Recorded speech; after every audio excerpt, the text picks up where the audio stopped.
दोस्तों, आपके अपने YouTube चैनल अजय क्लासेज में आपका स्वागत है।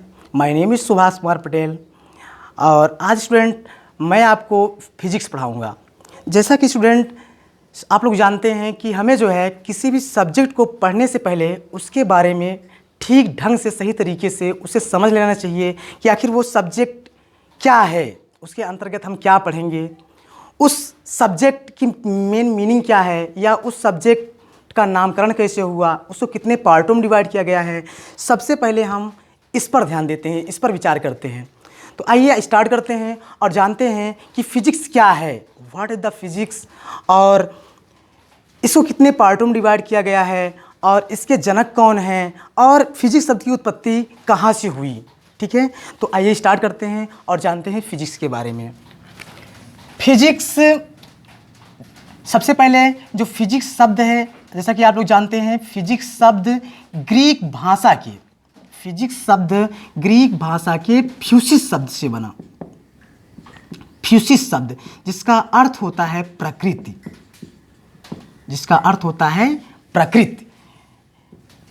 और ये जो है ग्रीक भाषा से लिया गया है। ग्रीक भाषा का मतलब एक लैंग्वेज जो विदेशी फॉरेन लैंग्वेज है और उसी से जो है इसका फॉर्मेशन हुआ है। तो फिजिक्स शब्द की उत्पत्ति, अगर हमसे कोई पूछता है कि फिजिक्स शब्द की उत्पत्ति किस शब्द से हुई, तो हम बताएंगे कि फिजिक्स शब्द की उत्पत्ति ग्रीक भाषा के फ्यूसिस शब्द से हुई, जिसका अर्थ प्रकृति होता है। जिसका अर्थ क्या होता है? प्रकृति होता है। तो दोस्तों, अब हम जानेंगे कि ये जो प्रकृति है, इस प्रकृति का निर्माण किससे हुआ। ये प्रकृति हमारा जो है, प्रकृति का फॉर्मेशन कैसे हुआ। तो प्रकृति का निर्माण, जैसा कि आप लोग जानते हैं कि हमारा जो नेचर है उसका निर्माण दो चीज़ों से हुआ। मैटर, पहला है मैटर और दूसरा है एनर्जी। मैटर और एनर्जी। मैटर का मतलब होता है द्रव्य और एनर्जी का मतलब ऊर्जा। कहने का मतलब ये है कि ये जो हमारा प्रकृति है, जो हमारा ब्रह्मांड है, इसका निर्माण सिर्फ दो चीज़ों से हुआ है। पहला चीज़ है द्रव्य और दूसरा है ऊर्जा। ठीक है, इतनी बात समझ में आ गई। अब बात करते हैं कि ये द्रव्य क्या है। व्हाट इज द मैटर और एनर्जी क्या है। तो इसको अच्छे से हम समझते हैं। द्रव्य, जैसा कि हम लोग जानते हैं, द्रव्य प्रकृति में उपस्थित वह अपघटक है, प्रकृति का वह अपघटक है जो स्थान घेरता है। इसकी पहली प्रॉपर्टीज होती है कि द्रव्य जो है स्थान घेरता है,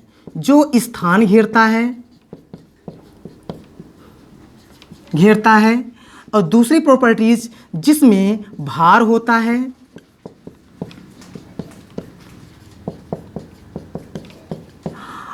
तीसरा जिसे देखा जा सकता है,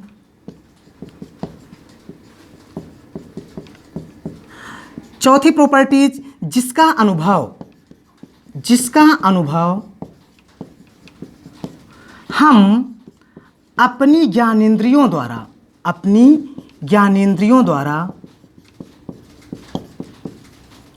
कर सकते हैं, उसी को द्रव्य कहते हैं। कहने का मतलब स्टूडेंट, हम इसकी सिंपल सी परिभाषा देंगे कि द्रव्य प्रकृति में उपस्थित वह अपघटक है या प्रकृति का वह अपघटक है जो स्थान घेरता है, जिसमें भार होता है, जिसे देखा जा सकता है, जिसका अनुभव हम अपनी ज्ञानेंद्रियों द्वारा कर सकते हैं, उसी को क्या कहते हैं? द्रव्य कहते हैं। अगर एग्जाम्पल की बात करें तो जैसे क्या हो गया? मिट्टी, पत्थर, लकड़ी, लोहा, रुई, वायु, पानी इत्यादि।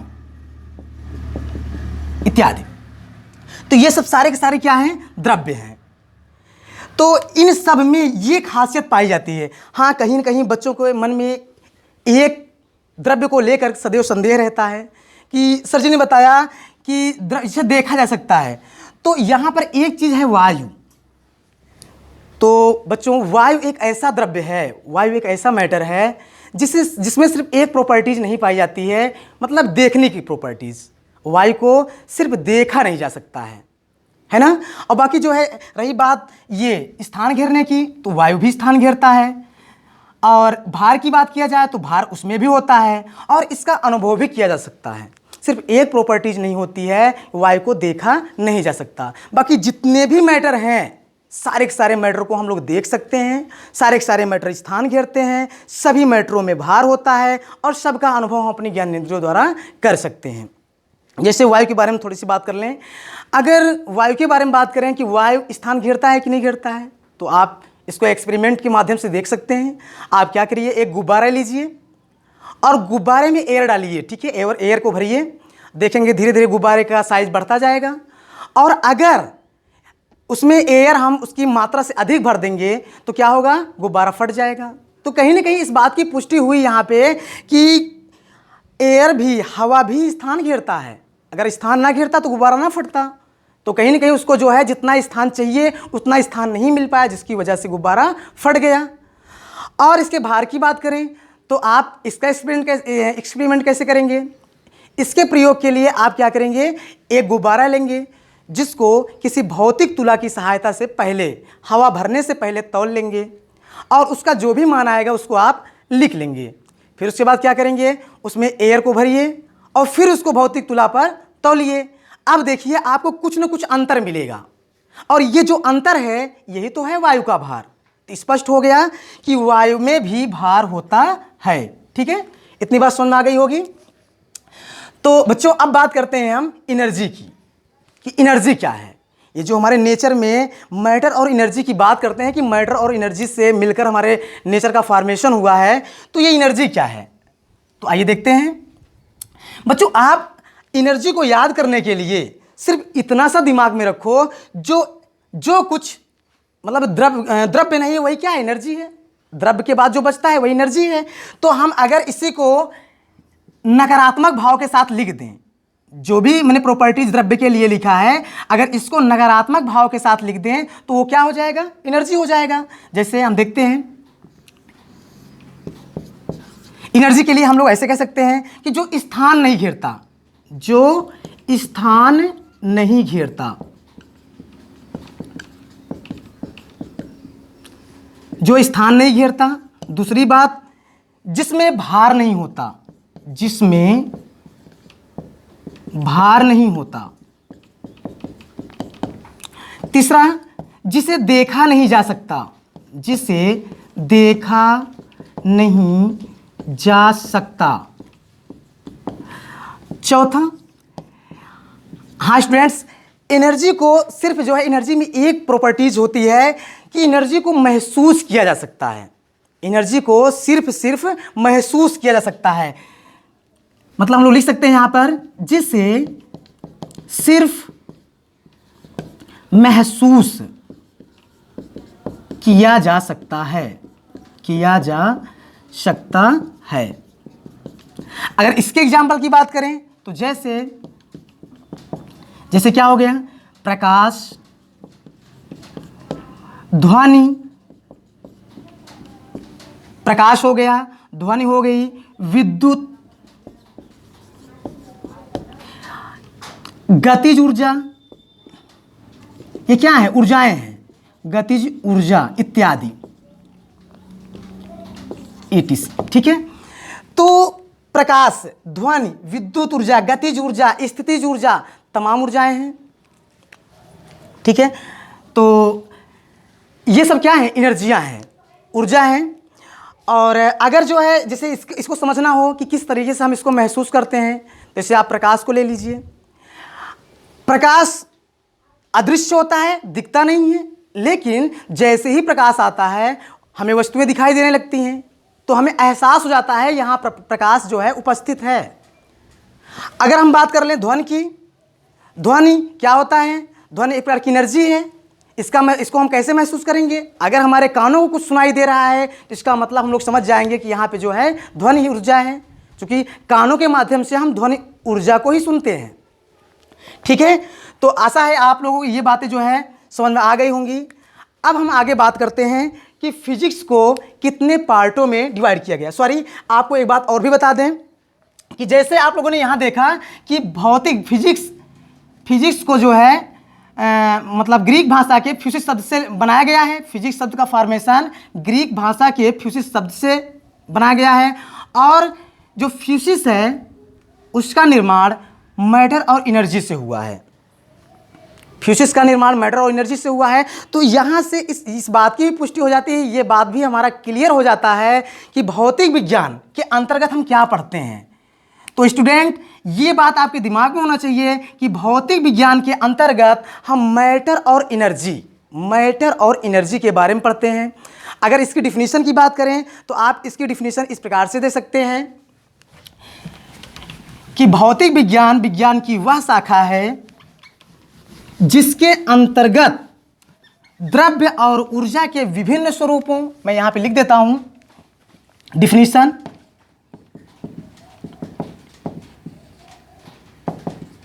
भौतिक विज्ञान की वह शाखा है जिसके अंतर्गत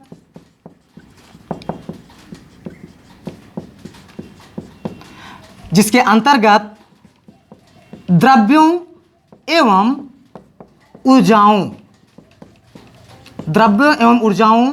के विभिन्न स्वरूपों तथा उनके बीच होने वाले परिवर्तनों का अध्ययन किया जाता है।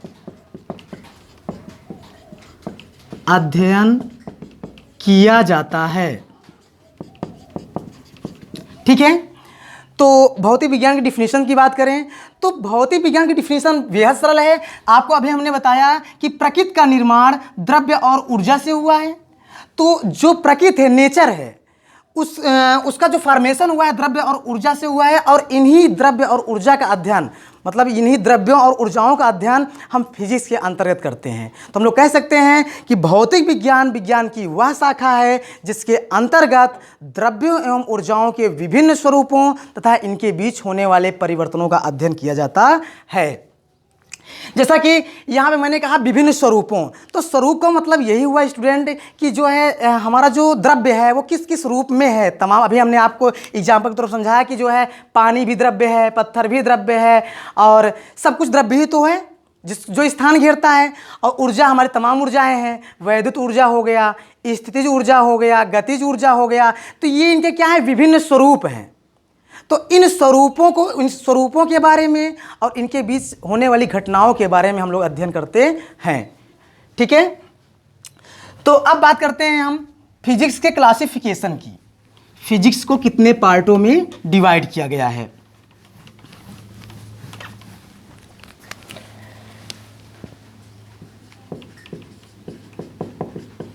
फिजिक्स, आप लोग जानते हैं कि फिजिक्स को मुख्यतः दो भागों में डिवाइड किया गया है। पहला इसका है एंशिएंट फिजिक्स, पहले पार्ट का नाम है एंशिएंट फिजिक्स।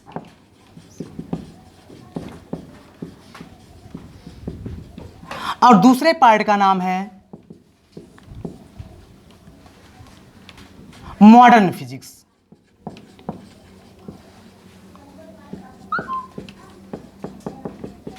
मॉडर्न फिजिक्स इसे कहते हैं प्राचीन भौतिक,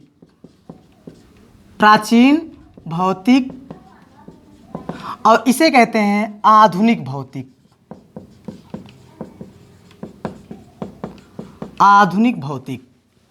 स्टूडेंट, आप लोग कंफ्यूज मत होइएगा, क्योंकि एंशिएंट फिजिक्स को हम लोग क्लासिकल फिजिक्स के नाम से भी जानते हैं, चिरसम्मत भौतिकी। ठीक है। तो इसको लेकर आप लोग कंफ्यूज मत होइएगा।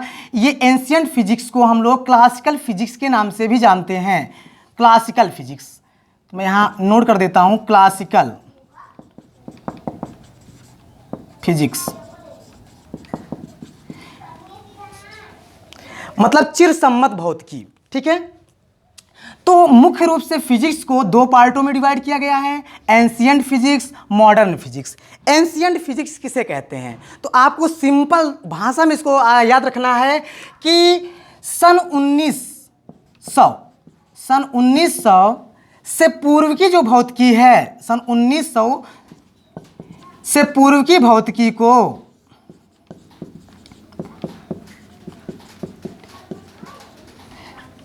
सन 1900 ईस्वी से पूर्व की भौतिकी को हम प्राचीन भौतिकी के नाम से जानते हैं। और आधुनिक भौतिकी की बात करें तो सन 1900 के बाद से अब तक की जो भौतिकी है उसको हम आधुनिक भौतिक के नाम से जानते हैं। ठीक है, और आगे बात किया जाए कि प्राचीन भौतिक और आधुनिक भौतिक में क्या डिफरेंस है, इसमें क्या नया किया गया। तो प्राचीन भौतिक में बच्चों, प्राचीन भौतिक में यह बताया जाता था कि द्रव्य और ऊर्जा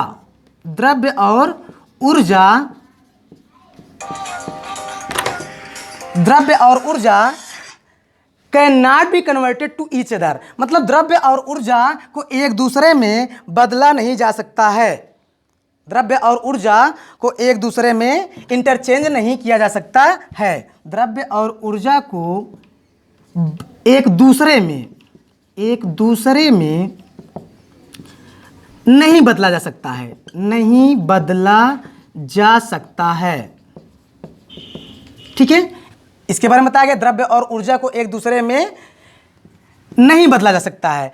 लेकिन स्टूडेंट, आधुनिक भौतिक में क्या बताया गया? आधुनिक भौतिक में सन 1905 ईस्वी में, जैसा कि आप लोग जानते हैं, अल्बर्ट आइंस्टाइन द्वारा जो है हमें बताया गया कि द्रव्य और ऊर्जा का कन्वर्जन संभव है, अर्थात द्रव्य को ऊर्जा में और ऊर्जा को द्रव्य में इंटरचेंज किया जा सकता है। तो इसमें हम लोग मतलब इसमें लिखेंगे कि द्रव्य और ऊर्जा को इंटरचेंज किया सकता, मतलब द्रव्य और ऊर्जा को एक दूसरे में बदला जा सकता है। ठीक है, तो अब और क्या देखेंगे हम इसमें? ये तो हो गया कि हमने देखा कि प्राचीन भौतिक में द्रव्य और ऊर्जा को एक दूसरे से अलग माना जाता था, लेकिन आधुनिक भौतिक में ये बताया गया कि द्रव्य और ऊर्जा को एक दूसरे में इंटरचेंज किया जा सकता है। अब देखेंगे कि जो हमारे प्राचीन भौतिक है इसके जनक कौन हैं, फादर ऑफ एंशिएंट फिजिक्स कौन है? तो प्राचीन भौतिक के जनक जो है सर आइजैक न्यूटन माने जाते हैं, और मॉडर्न फिजिक्स के जनक अल्बर्ट आइंस्टाइन माने जाते हैं।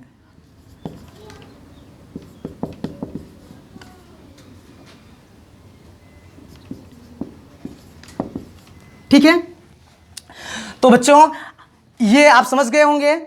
और अब हम आपको बताते हैं कि एंशिएंट फिजिक्स, ये जो एंशिएंट फिजिक्स है इसके अंतर्गत हम किन टॉपिकों का अध्ययन करते हैं या किन सब सब्जेक्ट्स का अध्ययन करते हैं, और मॉडर्न फिजिक्स के अंतर्गत कौन कौन से सब सब्जेक्ट्स आते हैं। ठीक है, तो अब हम आपको बताते हैं कि एंशिएंट फिजिक्स और मॉडर्न फिजिक्स के कौन कौन से टॉपिक हैं।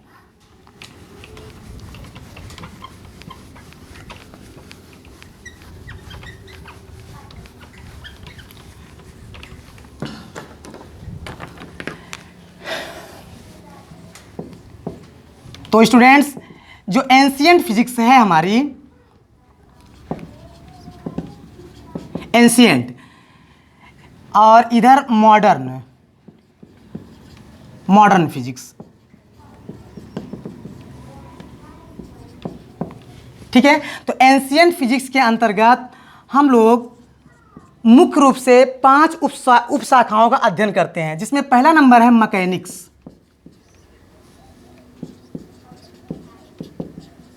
पहला क्या है? मैकेनिक्स। इसे हम लोग यांत्रिकी कहते हैं, यांत्रिकी। ठीक है, और दूसरा है इलेक्ट्रोडायनेमिक्स।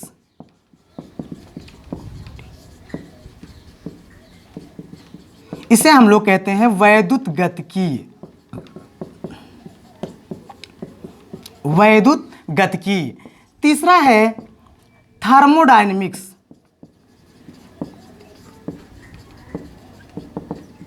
इसे कहते हैं ऊष्मागतिकी। ऊष्मागतिकी। और चौथा है ऑप्टिक्स। इसे कहते हैं प्रकाशिकी। और पांचवा है ऑसिलेशन एंड वेव।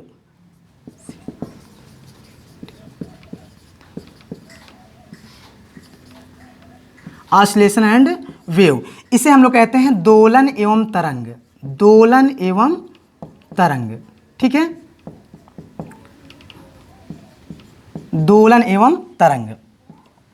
तो जो एंशियंट फिजिक्स है उसको जो है 5 पार्टों में डिवाइड किया गया है। ऐसा कह सकते हैं कि एंशियंट फिजिक्स 5 पार्टों में डिवाइड किया गया है, और मॉडर्न फिजिक्स हमारा जो है मुख्य रूप से 3 पार्टों में डिवाइड किया गया है। और इसके पार्ट कौन कौन से हैं देख लेते हैं। तो पहला पार्ट मॉडर्न फिजिक्स का है, इसका जो पहला पार्ट है वो है न्यूक्लियर फिजिक्स।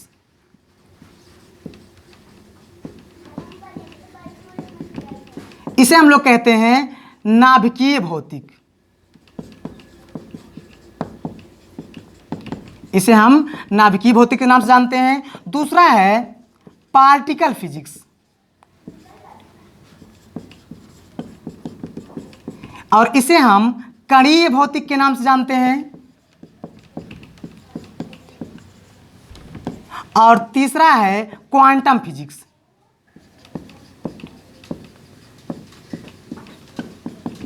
इसे हम क्वांटम भौतिक के नाम से जानते हैं, ठीक है। अब हम आपको बताते हैं, इनके बारे में थोड़ा थोड़ा बता देते हैं कि यांत्रिकी के अंतर्गत आप लोग किसका अध्ययन करेंगे और इलेक्ट्रोडायनेमिक्स के अंतर्गत किसका अध्ययन करेंगे। तो इन सब चीज़ों के बारे में हम आपको बता देते हैं। बाकी ये तो आप जान ही गए हैं कि एंशियंट फिजिक्स को 5 पार्टों में डिवाइड किया गया है, और मॉडर्न फिजिक्स को मुख्यतः 3 पार्टों में डिवाइड किया गया है, ठीक है। तो स्टूडेंट्स, मैकेनिक्स यांत्रिकी जो है भौतिकी की वह शाखा है जिसके अंतर्गत हम गति से रिलेटेड चीज़ों का अध्ययन करते हैं। और इसी के अंतर्गत आप जो है न्यूटन्स लॉ ऑफ मोशन, ठीक है, न्यूटन्स ग्रेविटेशन और फोर्स, इन सब चीज़ों के बारे में अध्ययन करते हो। और दूसरा आपका है इलेक्ट्रोडायनेमिक्स, वैद्युत गतिकी।